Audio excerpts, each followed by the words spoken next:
Magandang hapon po sa ating lahat, mga giliw na paunahin, sa ating mga mahal na guro, mag-aaral at sa ating mga makata kung saan magpapatagisan ng talino at kaalaman. Ng Agosto, taong 2025, ating ginugunita ang buwan ng wika at sa buwan ng ating pagsinuwang na ito ang isang balagtasan.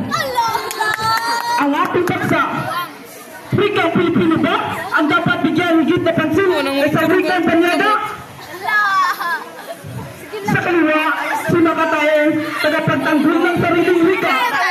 Sa kanan, sumakatabi, tagapagtanggol ng wika ng banyaga. Halina't pakinggan natin ang kanilang mga katwiran. Ako'y naririto sa rin nagoyo. Sa atin ay umagos. Pilipino ang sagisag ng ating kalayaan. Ito ang dapat pahalagahan higit kaninuman. Kaya't kung banyagang wika'y lagi nang uunahin, sarili nating dangal, tiyak na maninipis. Kaya't sa lipunan, ating isigaw ng buo, wika ng Pilipino, ito ang ating dugo. Ngunit, pakinggan,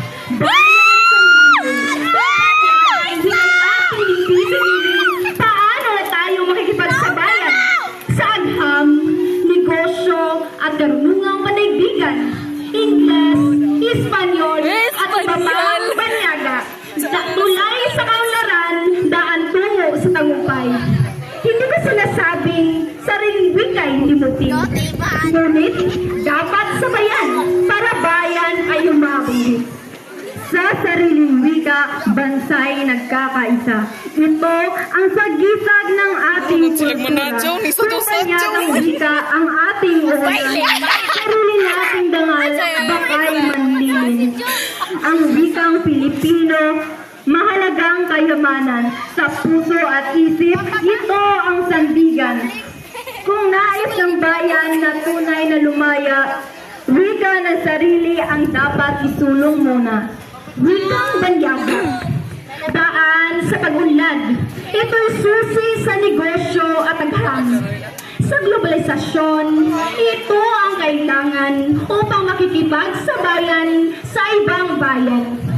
Kung nais umangat sa mundong makabago, Ingles ang daan tungo sa trabaho. Grabing memorize na, ma'am.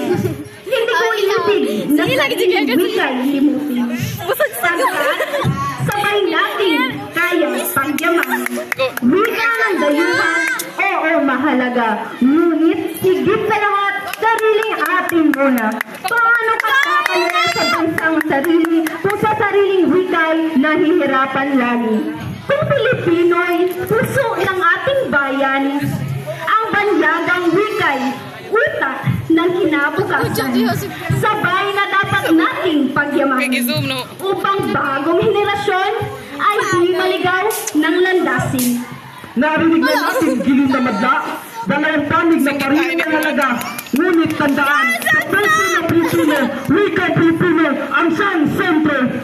Kayong man sa mga bagong panahon, kailangan din ang wikang banyaga upang tayo'y umunlad.